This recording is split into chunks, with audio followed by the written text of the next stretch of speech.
Hi there, thank you for joining me to chat about this latest episode of 90 Day Fiancé. We're on episode 8 of season 10. If you're a fan of the show, go ahead and hit that subscribe button and also let me know your thoughts of the happenings in this episode. So in this episode, we see where Devin has caught his flight to head to America. There's still not a whole lot about Devin and Nick. I'm sorry, did I just say Devin took the flight? Nick and Devin both. And so they got to the airport and they're headed out to the vehicle and, they met the mom and the dad. They seem really nice. They're happy that he's actually real. And, they're hoping that they get along because they're going to be living under the same roof. And of course, if there are disagreements or anything like that, they're going to be a part of it. So hopefully they can, figure things out and things will work out for them. So when they were walking to the car, I think he mentioned something about it being dark in the parking deck or something like that. And I think it was the mom who mentioned that this wasn't the safest part of town. And he was like, well, I better hurry up and get out of here. And Nick also noticed that he was the only Asian person around when he arrived at the airport, so that stood out for him. And I think that's all they had when they headed to the parking deck to get. They got in. We see where they got into the vehicle and they went home.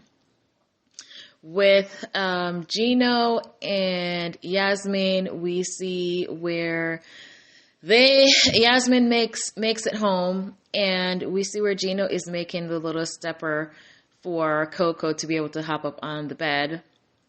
She arrives home, she heads upstairs because he wasn't downstairs, and so she was asking about what happened the day before she arrived, and of course he is playing, dumb, like, what do you mean? What are you talking about? And so he mentioned having the bachelor party, and of course they get into this discussion about it. And he was like, well, it's not a big deal. And, she was angry because, he had told her a different story and he never told her that this took place. And of course, he makes it seem like she's overreacting. And, she's upset, but as per usual, Gino's expression and his tone doesn't match the situation. I'm like, he is such a bad actor. Like, Yasmin seems genuine as far as, whether she's playing a role or she's genuinely ticked off. But Gina just seems so, I don't know, nonchalant or I don't know. But anyway, at some point in the discussion, she says she wants to go back to Panama. It was like, well, if you can't talk to me or whatever. He said something snarky about then she should go or something. He was suggesting something like that. But he made it seem like she was overreacting. He was like, oh, well, people have bachelor parties all the time in the U.S. And of course, yes, they do, but they don't lie about it. They know that it's going down on this date with the boys or whatever. And he's hiding it. That's the difference. So he's making it seem like this is a normal thing. She's overreacting, but that's not the point. The point is how you handle it. And so, of course, there's a huge discussion. She wants to leave again. And this is where we are with the discussion because she's left her family, her kids, and all that. She wants to go home. Of course, we know that's not really going to happen. She just says that when they get mad. But, he says little snarky things, which I can see why things blow up between the two of them. And we'll see what happens from here. I just don't believe that she's going to actually leave. Why threaten to leave if you're not going to do anything about it? Anyway, I think that's all with those two. So we see where we're back to Clayton and Anali. And we see where Anali is helping Clayton. He brings out a big old, I guess, a mini swimming pool kind of, but it's a little bath thingy for the guinea pigs. And she was like, well, I like, there's nothing wrong with having pets, but that's his responsibility, not mine. I didn't come here to clean. But anyway, she helps him to fill it up and to give the guinea pigs a bath. And he was like, when they were in the kitchen and they were moving it, and he was like, what the F, or something like that you're doing, or something, because they were trying to get it through the narrow kitchen. I was like, wow, do people in relationships talk to each other in expletives like that? I was shocked. I kind of didn't expect that from him, but also this is a new relationship. I don't know. I would not feel so good about somebody talking to me with expletives, but okay, I didn't see that coming. So they gave the little doggy a bath, the little guinea pigs a bath and whatnot. And he said that he was going to meet up with Brandy, and then they're going to go to stay at a hotel. I think he's saying they were going to go to Indiana. And they're going to meet up with Brandy at this apple picking place that they used to go when he was a child. So I guess childhood memories or whatever. So when they got in the car and they were on their way, and Anali was asking, like, what's the thing for Indiana? Kind of like how Kentucky's bourbon and horses, what's the thing for Indiana? And he says drugs and corn. And I was like, was this a joke? Was he trying to make her feel uncomfortable? Because what about, isn't Michael Jackson from Indiana? And isn't NASCAR a big thing in Indiana? So instead of telling her something like serious, I don't know if he's joking, but what kind of answer was that? And she was like, okay, if you say so. So they meet up with Brandy at the apple picking place, and they were going to go pick apples. It started out a little bit awkward, but Brandy says she felt bad for being such a big turd the last time, and that she just sees him as her little 12-year-old brother, and there's a lot that she doesn't know, and there's a lot that she's suspicious about, but, she feels bad that she was being mean to Anali. And so she apologizes for that, and she, at one point, wanted to explain what was going on on the phone to make some notes. Oh, I forgot. Before they went on this trip, Anali had called her mom, video chat her mom, and asking her mom how she was doing. And she says her mom is really delicate over the past 8 years, and she has several different conditions. She has osteoporosis, she has arthritis, and I think she has diabetes. So, she was sad for leaving her mom. Her mom misses her a lot, and her mom is sad. But she didn't mention, her mom mentioned her leaving to be with her boyfriend, but I was like, what? I thought nobody knew of Clayton. He said he hadn't met any of their family, right? But it seems like somebody knows of him, at least the mom does. And so I just wonder if this real storyline about him not knowing anybody is real, or not meeting the family. Yeah, granted she doesn't post anything about them, but they made it seem like no one knew of his existence. And it sounds like her mom does. So they were sad. They got a little bit emotional. Her mom was sad that, it sounds to me from the conversation that maybe she's an only child, because she says she misses her a lot, and it saddens her that she's not there. And they both miss each other. They seem like they're really, really close. So anyway, they ended the conversation at that. But later on, back to the apple orchard. And so she wanted to explain, because of course, Brandy is suspicious of her being here for a green card. And so she was hurt. She said she was hurt by the comments. And so she wanted to explain. And so she wrote in Spanish for Clayton to translate to Brandy. And she said, she gave up a lot to come, and there's more to her coming here. Basically, the conversation that she came here for Clayton, but it was a tough decision for her because her mom is sick, and, it's hard for her to leave her mom, and she's the only one there to take care of her mom. And so, Brandy felt really bad. She got emotional as well. They both did. And I in that scene, I had tears running. I felt so bad for her because, she's kind of stuck at either coming or staying and taking care of her mom. That's a very hard decision. And I'm sure immigration is not going to say, whenever you feel like, take advantage of this visa. They have a certain period of time. I think that's what I'm thinking. And so she had to come. It's either now or never that, that opportunity is going to pass her by. She doesn't know how long the process will be from there to reapply. That's what I'm thinking, because if her mom is so sick, why wouldn't she stay to take care of her mom versus coming? And let's face it, Clayton is not exactly rich or anything. So, you know, I can kind of believe that she's here for him. But at the same time, it is kind of, you know, fishy that he hasn't met the family. This is what they're telling us. Supposedly, he hasn't met the family. So they did have a good conversation. They were able to come to some kind of meeting of the minds in a sense. And so she kind of understood a little bit more. And they hugged. And so Brandy was like, I don't want to cry. So she was emotional about hearing about her mom. She felt bad that she was being such a turd, as she called it, to her. And so she's like, okay, well, you know, now I understand a little bit more. And she still have her thoughts, but she says she'll keep her thoughts to herself, in essence. So after they did the apple picking, they went to the hotel. Clayton checks in. He asked her to stay in the lobby. He wants to go set up the room. He had candles or whatever. He said that whenever she was in Peru and they talked, she wanted a massage. So he had, I guess, lotion or whatever to do a massage. And then he, you know, of course he's expecting, you know, intimacy or, you know, the act, because he said they haven't had any encounters in like a month or something, and he's not used to that. So then he gets to the room and he was like, oh, you want a massage or whatever? So she sits on the bed. She takes her shirt off. She still had on a tank top. And so he rubbed her traps for like, I don't know, 30 seconds.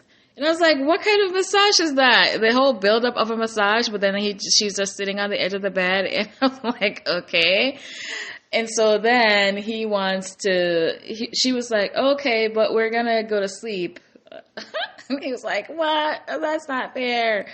But he says he doesn't want to pressure her into sex or anything like that. But, you know, something's just off, that this is not normal for them. And she's not saying anything is wrong, but she just, you know, when they were laying down later on and he's trying to kiss her or whatever, and she's like, oh, your eyes are red. Your eyes are red because you're tired. So it's like, hint, hint, go to sleep. Don't even try it. So crickets again, once again. And we see where the lights go out in the hotel room at night. And I was like, okay, what's really going on here? But, you know, maybe there's something else to this issue that she hasn't said. Well, not that we've seen. He hasn't asked her exactly what the issue is. He just assumes that because he brings her to the hotel room that she, you know, and that he's away from his mom, that something is going to happen. So that's what so I believe that's it for Anali and Clayton. So then next, Sophie and Rob. So now she's back to his place, and he decides that he's going to take her somewhere, ask her to pack. So they go to this, I guess it's an Airbnb that's in downtown LA. I'm guessing, I think that's what they said. Downtown LA has a view and whatever. So they go in, and he's giving a tour of the place, like it's his, and there's not much to it, but he's emphasizing that he has a bath. And she's like, a bathroom, indoor bathroom. And she's like, yeah, like it's supposed to. Like, you should be ashamed of yourself that you don't have an inside bathroom. That's like a necessary amenity. But anyway, so he mentioned something about, you know, later on they got some wine and food or whatever. And at one point, I don't know if it's when they went onto the deck or earlier, that he said that, you know, thank you for working with me, and I'll try to do more or something like that. But how about trying to be faithful? How about trying to be a good partner? How about trying to communicate better? But he talks about doing more. And he didn't promise not to cheat again. I noticed that. And I'm like, okay, he's more focused on trying to, you know, dazzle her than being faithful. And he said that, you know, nothing had happened. Sophie said nothing had happened before she came. It wasn't actual cheating. So she's making excuses for him. And then she had mentioned how she knows that he hasn't done anything physical because she had his location.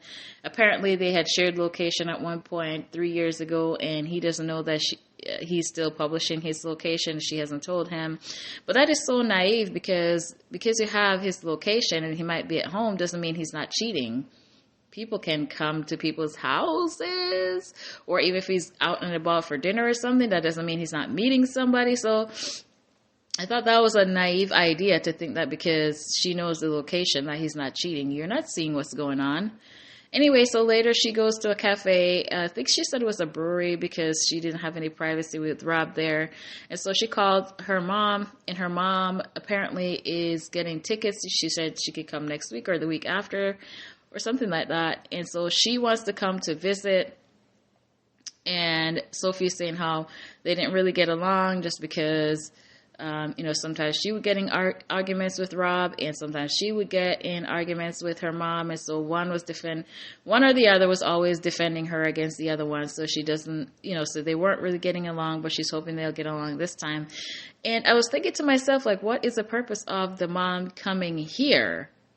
You should be buying a ticket back to England.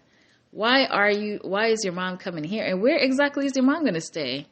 Hopefully not in the little studio with no bathroom. So if she couldn't find a way to make it back home, why wouldn't they just spend the money so she can go back home and figure things out versus her mom spending money to come here? And more than likely we'll need to find a place to stay while she's here. That makes absolutely no sense. So anyway, they were they had wine, dinner, whatever, and they were out on the deck and having, so she asked him to cheers to something, and he mentioned something about, like, being in the woods and covered in moss. And I was like, this is so weak. Whatever he said was just so corny and weak. Like, he's not taking things seriously. You're supposed to, when you're just getting back together, you've done wrong, you'd expect something more deeper and meaningful than what he said. But nope, it was something Looney Tunes and childish that he said. And I just rolled my eyes. But somehow she was impressed by that. But you could tell, how young she is in her thought process, that she's impressed by that.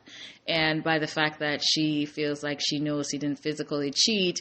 And that's, the reason why she's okay with getting back with him and not considering the fact of the act and what it suggests as far as his character and how it impacts the relationship. Okay, and so finally, Ashley and Manuel. So they're at home, and Ashley's running around because she wants coffee, and she was like, Manuel is saying he's never seen anybody drink as much coffee as she does. And so she needs to make coffee to carry with her, but she has coffee, so there's this whole coffee thing that we're now seeing. So she gets in the car, and she has like a mason jar with coffee in it, no lid, that she brings in the car. And it looks like it was going to spill when she was coming into the car. I'm like, whoa, where's the lid? So then she hands it to Manuel, and then we see where she has like a double shot something. I didn't see the brand, but I'm guessing maybe it's a Starbucks coffee drink or something. So she has that. She has her water bottle. And I'm like, what's in the water bottle? So Manuel's like, I've never seen a person drink so much coffee. If you drink all this coffee, every day, 5 days a week, 7 days a week, and over a month, like, that's not good for you. So anyway, she wants him to help carry the coffee. So she's in the car, she's driving, and then she calls her friend on the phone to complain about Manuel while Manuel was there. I was like, oh my goodness, who does this? So anyway, so she has her coffee in her hand, she's driving, she's calling somebody on the phone, and you see the dog in the back just hanging out. And I would not want to drive with Ashley because this just looks so unsafe. What she's doing, she's double fisting coffee, driving, talking on the phone. So anyway, Manuel's there. She calls her friend, and she's complaining about how he's complaining about her coffee and all that. And the man's right there. I was like, head in my palm. Like, who does this? So, he was like, she's talking as if I'm not here. And she wonders why he's always ticked at her. So anyway, later on, we see where they go to meet their friends, Alicia and Sally. So they go into this place that they are going to make custom scents. So they have to choose a scent for, I think they were making candles. And then, so they were doing that. And then they later had some dinner at a bar. I think it has an adjoining bar or something. So they stopped for dinner. And so when the friends arrived, she mentioned to them that she wanted to give them an update. She sounded really excited to give them an update. And I was like, why? Why do you need to give the friends an update? It's not their relationship. So I knew that this was going to turn left when she seemed like she's ready to spill the beans. So when they're at the table, she brings up how they had to send money back home. And the friends are like, what? And so, she goes on to reveal how the baby's mother, I don't know why she says baby, because I thought Manuel had mentioned that the children were 12 and 14. Hasn't been there that much, and he has to be responsible for the children. He's responsible for his mom, his sister, his brother, and all that. So they go into the money conversation, and they were like, she was like, yeah, she knew that, he had to send money home, but she didn't expect that it would be this much because they just sent, I think, $250, and you would think that this is something that you would have talked about. And then she mentioned that, there's a lot that is different now because when he was back there, she was here, they have an argument that he could, hang up the phone and, do whatever he was doing. But now they have to face each other. So when Alicia asked Manuel a question about, is she here for him, and asked about this whole money situation. And she had also, Ashley had also asked him about, the money, what does he have to send money home every month? And he says, she asked him for a figure. He said she asked him about how much he needs to send home. And he said whatever is necessary to take care of them. If somebody needs to go to the hospital or whatever, then, he needs to front that. And then he also says, if he makes like $600 back home, $300 is going to go to the family. And then, whatever he needs to take care of himself.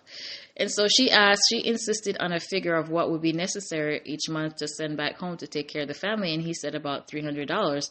And Alicia was like, $300? Firstly, why is this being discussed in front of the friends? Why is this discussion necessary? And once again, she wonders why he's mad at her and walking off, because she does inappropriate things like this. This should not be discussed in front of the friends. And why exactly do the friends need to know about the situation, the financial situation?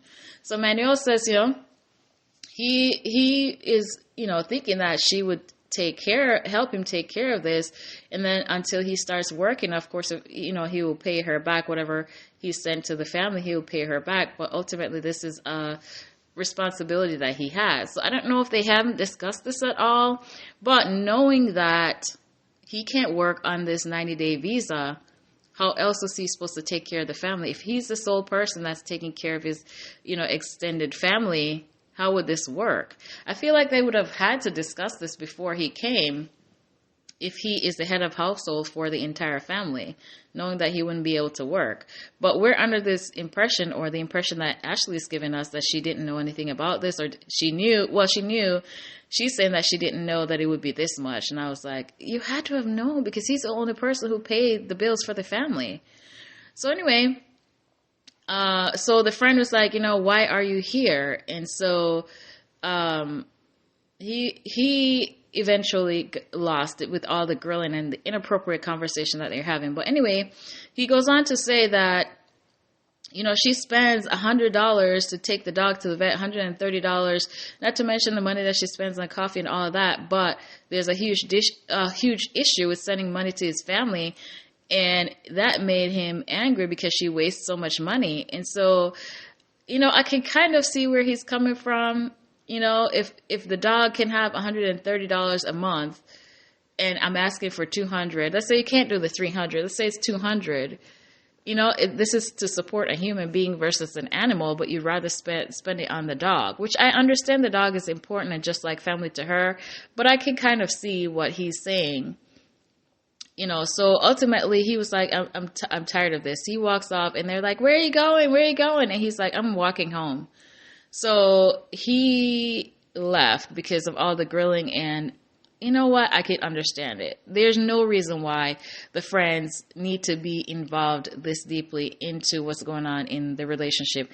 And not just that, but with him there, and they're just discussing it with him there. Why? They're not involved in the relationship. Anyway, so this week we see where Igor and Nikki makes it to the family house, and they meet the mom Maya and the dad Danielle. Now Danielle is really quiet. He had this little dog. I think the dog was what, Jessica? So he was there petting the dog, and then what do you know? Here he comes with food, and I'm like, Danielle, did you even wash your hands? Because the whole time you're petting the dog, but then here you are, they're eating, they're drinking wine. And I don't think he washed his hands, but I was like, I hope you did, but not that we saw. So the mom brought up pictures of Nikki and Igor from the last time. And I noticed that at one point, Nikki called him Igor, like his rightful name in front of the mom. I'm like, how about it? That's his name. Why are you calling him Justin? It's okay for you to think that he looks like Justin Timberlake, but use the man's name for heaven's sake. So anyway, so she brings us some pictures of them from the last time, and so she was touched that the mom kept them, and they joked about how she's glad she didn't rip it up after all that's happened. And, you know, her mom was saying that how, you know, Igor was hurt and sad, you know, and it took him almost 2 years, you know, after this whole situation happened with them the first time, you know, to get over it. And she says, you know, a mom never forgets. So later, her mom, when they were having this discussion about, I think she had asked, like, how were they able to get to the point of being able to accept her? They mentioned that, you know, people make their choices and who they love and who they want to be with. And so, you know, they just feel like, you know, everybody deserves to be happy. But earlier in the conversation, or at some point in the conversation, the mom got up and left. Like, she was like, I need some air. And so they went outside, and she was like, you know, you're going to be so far away, I can't even imagine. And he said that he would try to come home as often as he can. And meanwhile, this whole conversation, I don't think Danielle, his stepfather, said one word. It was so quiet. He's just there petting his dog. And, you know, the Maya would, you know, hold on to his hand, but he's just quiet. I just thought it was so funny. He was just sitting there like, I'm just here. So anyway, they asked for the blessing to get married, and Maya said yes, ultimately. And so they're going to have a celebration or something like that in a few days. And they asked if she would come, and she says yes. So Nikki is happy about that, and they seem to finally have some kind of connection that looks kind of real. But at the same time, these were two people who were having explosive conversations on the ride to meet the parents. So now all of a sudden everything is fine. Have we forgotten about all the angry diatribes in the car? So it should be interesting to see what happens next, because they by no means should be getting married at this point. Anyway, I believe that's all for this episode. Let me know your thoughts, like, comment, and subscribe.